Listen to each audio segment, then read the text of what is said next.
नमस्कार छात्रों, आज के इस ई कंटेंट में आप सभी का स्वागत है।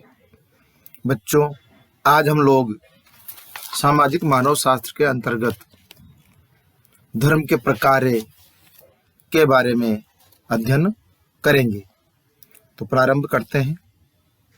बच्चों, धर्म का अर्थ आध्यात्मिक शक्ति में विश्वास है। यह हमारी संस्कृति का एक अंग है और मानव जीवन के विभिन्न कार्यों का पूरक भी है। सभी समाजों में धर्म का कोई न कोई रूप अवश्य देखने को मिलता है, जो समाज की संस्कृति व आवश्यकता के अनुरूप होता है। यहाँ पर धर्म के जो कार्य हैं वो निम्न प्रकार से हैं और सभी कार्यों का हम बिंदुवार विस्तार से अध्ययन करेंगे।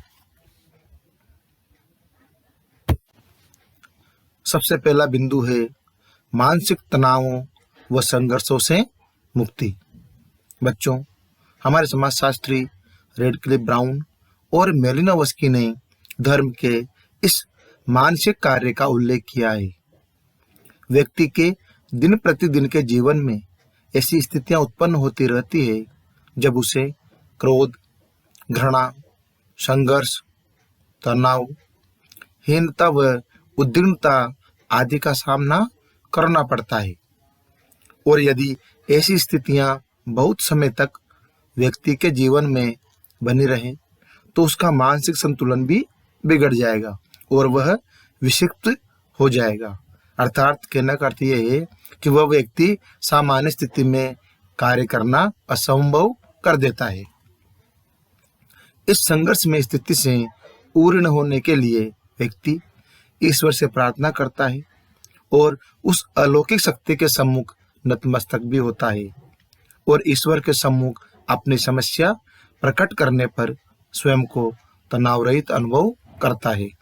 इस प्रकार बच्चों, धर्म का कार्य तनाव एवं संघर्षों से मुक्ति दिलाना है। दूसरा बिंदु है सामाजिक मूल्यों व मान्यताओं का संरक्षण।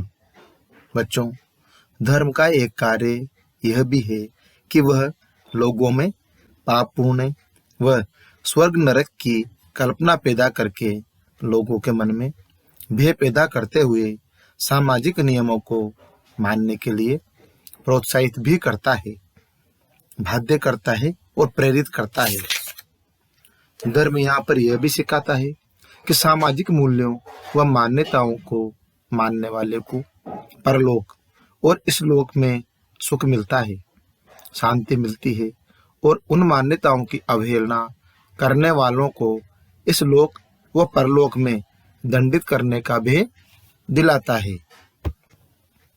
तीसरा बिंदु है नैतिकता को बनाए रखने में सहायक होता है। बच्चों, धार्मिक नियमों में नैतिकता होती है, जैसे झूठ बोलना पाप है, दूसरों को सताना हिंसा है, वह सदा सच बोलना चाहिए, it means honesty is best policy आदि। नैतिक नियमों में धार्मिक आदर्श छिपे होते हैं और अनेक बार नैतिक आदर्श व धार्मिक आदर्श समान ही होते हैं। इसके बाद है सामाजिक एकता बनाए रखने में सहायक। बच्चों, दुर्खिम का मानना है कि धर्म उन लोगों को एकता के सूत्र में बांधता है जो उसमें विश्वास करते हैं। जब कभी धार्मिक दंगे अथवा धार्मिक उत्सव होते हैं तो उस धर्म को मानने वालों में एकता होती है। इस तरह सामाजिक एकता को बनाए रखने में धर्म की अहम भूमिका होती है। समाज में होम, पूजा पाठ आदि भी श्रद्धापूर्वक किए जाते हैं। इनसे सामाजिक जीवन संस्कारित बनता है और समाज में एकता स्थापित होती है। अगला बिंदु है विश्व बंधुत्व की भावना में सहायक।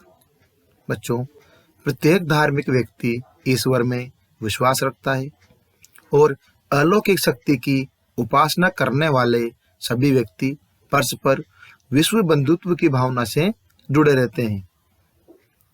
सबका निर्माणकर्ता एक है। इस प्रकार की भावना विश्व बंधुत्व को बढ़ावा देती है।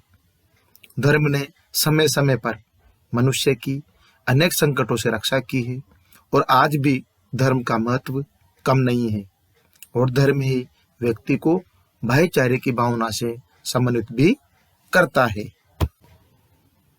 अगला बिंदु है सामाजिक नियंत्रण में सहायक।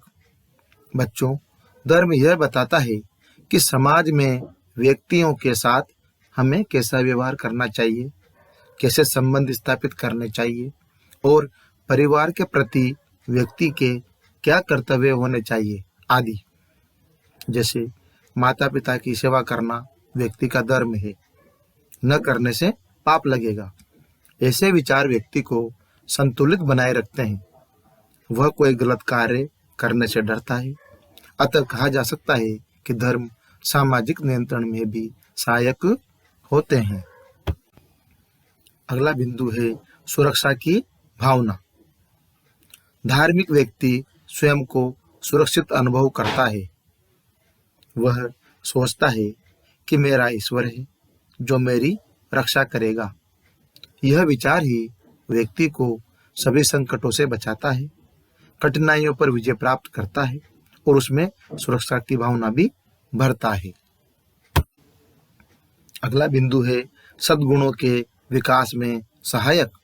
बच्चों, धार्मिक व्यक्ति दयावान, ईमानदार, सत्य, प्रिय, अहिंसक और प्रेमी होता है। वह कोई भी अन्याय, अपराध अथवा समाज विरोधी कार्य करने से डरता है तथा धार्मिक नियमों की अनुपालना करता है।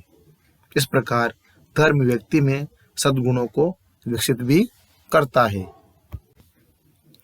अंतिम बिंदु है पवित्र और अपवित्र का भेदक। धर्म का एक महत्वपूर्ण कार्य यह है कि वह पवित्र और अपवित्र में भेद करता है।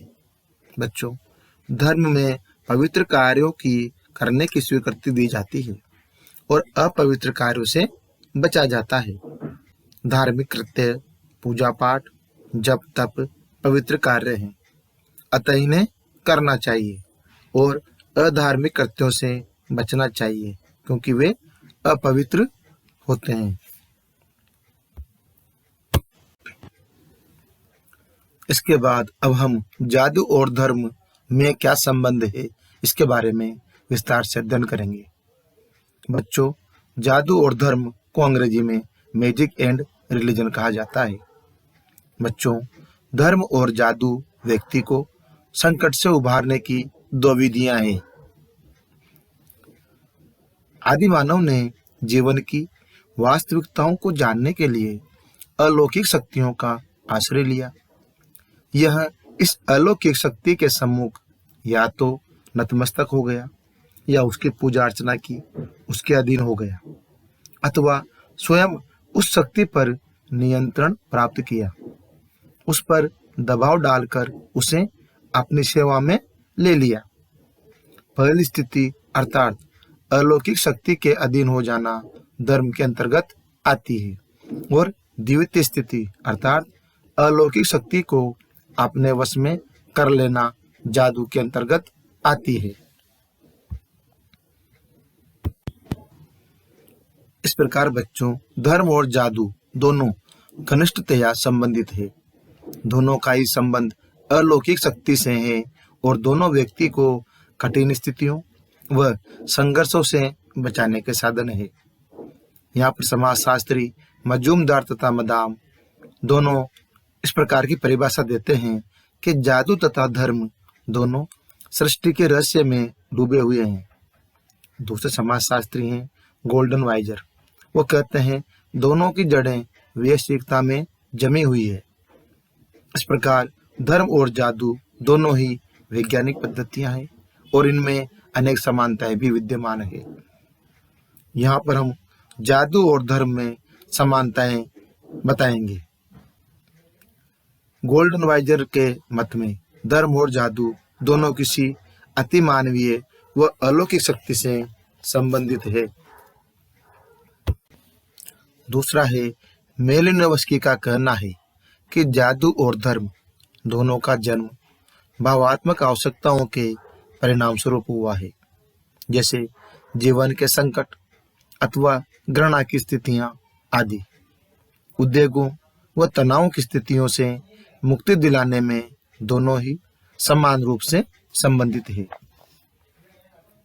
तीसरा है, जादू और धर्म संबंधी क्रियाओं को करने के लिए कुछ विशिष्ट परंपरागत विधियां होती है जिनका अनुसरण करना आवश्यक समझा जाता है। अगला बिंदु है, धर्म और जादू दोनों ही मानव कल्पना की उपज है, यद्यपि मेलिनोवस्की इन्हें व्यवहारिक क्षेत्र की उपज मानते हैं। नेक्स्ट है, धर्म और जादू दोनों ही पूर्व वैज्ञानिक पद्धतियां हैं। कई वन्य जातियों में धर्म और जादू करने वाला एक ही व्यक्ति होता है और धर्म और जादू दोनों में ही क्रियाओं के करने वाले विशिष्ट व्यक्ति होते हैं। ये इन क्षेत्रों के विशेषज्ञ होते हैं।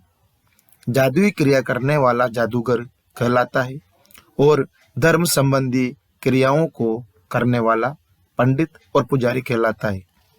अर्थात दोनों की पद्धति संस्कारपूर्ण है। धर्म और जादू दोनों में ज्ञान परंपरागत होते हैं।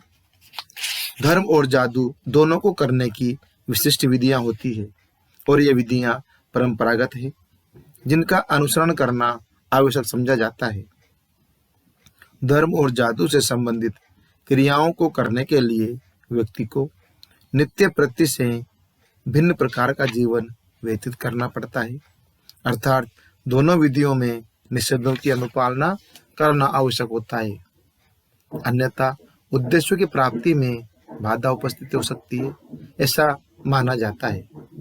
और बच्चों, धर्म और जादू को ऐसी स्थिति में भी प्रयुक्त किया जाता है जब मनुष्य की कुशलता अथवा दक्षता कोई काम नहीं करती है।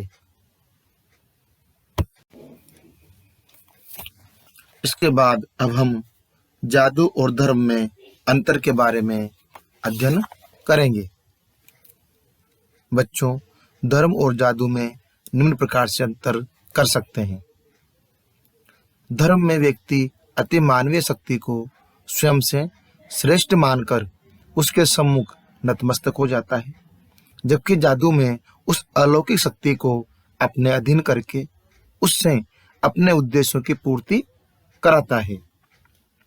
दूसरा बिंदु है, धर्म के पीछे कोई निश्चित उद्देश्य नहीं होता है, जबकि जादू एक विशेष उद्देश्य की पूर्ति के लिए किया जाता है। कहने का मतलब, जादू एक साधन है जिसके द्वारा व्यक्ति अपनी मनोकामनाओं की पूर्ति करना चाहता है।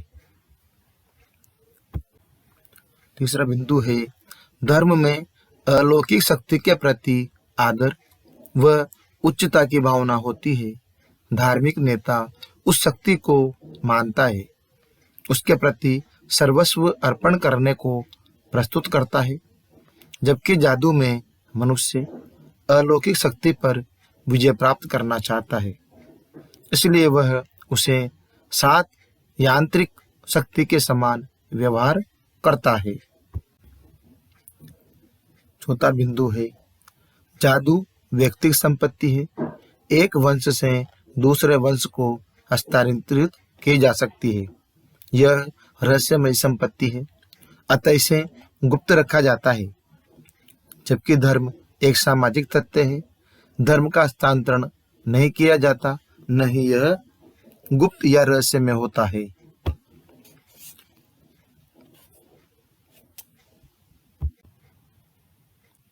पांचवा बिंदु है, दुर्कीम के अनुसार जादू का समाज की सुदृढ़ता में कोई योगदान नहीं है, जबकि धर्म का सामाजिक सुदृढ़ता में बहुत बड़ा योगदान है। साथ ही जादू का कोई संप्रदाय नहीं होता है, जबकि धर्म संप्रदायों से बना। इनके मत में धर्म पवित्र होता है और जादुई क्रियाएं अपवित्र। किंतु कभी कभी जादू सामूहिक हित के लिए भी किया जाता है तो पवित्र होता है, अतः यह विभेदीकरण सर्वदा सही नहीं होता है। नेक्स्ट बिंदु है, मेलिनोवस्की का कहना है कि जादू सबके लिए नहीं होता, अर्थात वही लोग जादू कर सकते हैं जो इन क्रियाओं में निपुण है।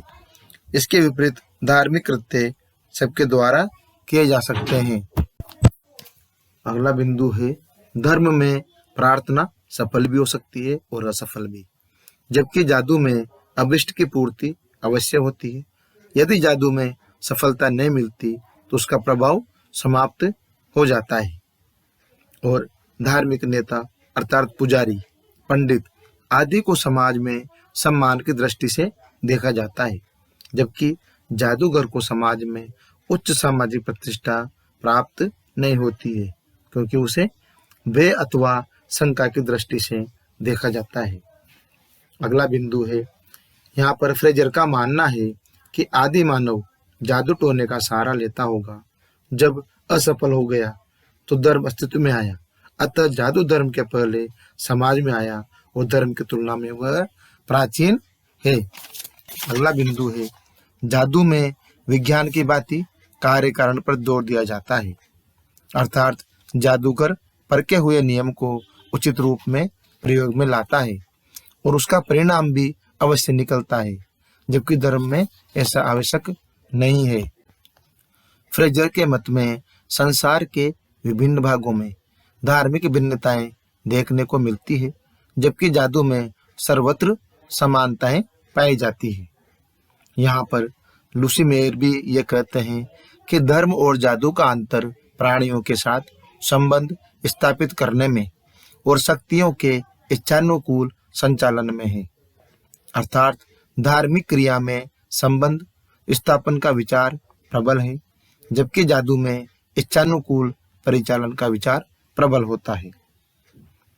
नेक्स्ट है, जादू में कुछ निश्चित पदार्थों जैसे कटार, शमशान की राख, खोपड़ी, ताबीज आदि में विशेष शक्ति मानी जाती है, जबकि धर्म इस प्रकार के वस्तुओं को अपवित्र मानता है और उनमें किसी प्रकार की शक्ति नहीं मानता।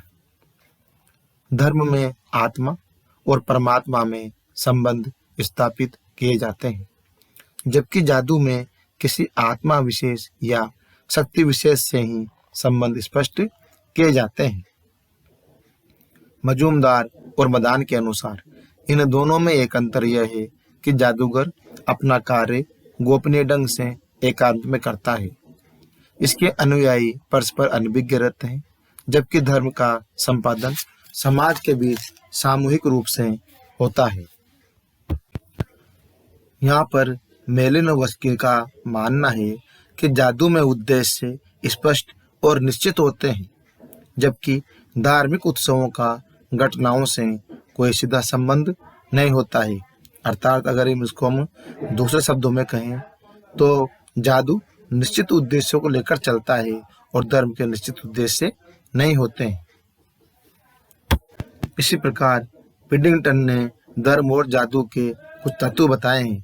वो कहता है कि धर्म एक या अधिक देवताओं में आस्था, सामूहिक क्रिया, केवल पूजा और ईश्वर सानिध्य के लिए एकीकरण, समाज स्वीकृत उद्देश्यों की प्राप्ति के प्रयास, और जादू प्रत्यक्ष, फलदायक, अनिवार्यतः व्यक्तिक, बहुधा गुप्त, एक निश्चित उद्देश्य की ओर लक्षित होता है।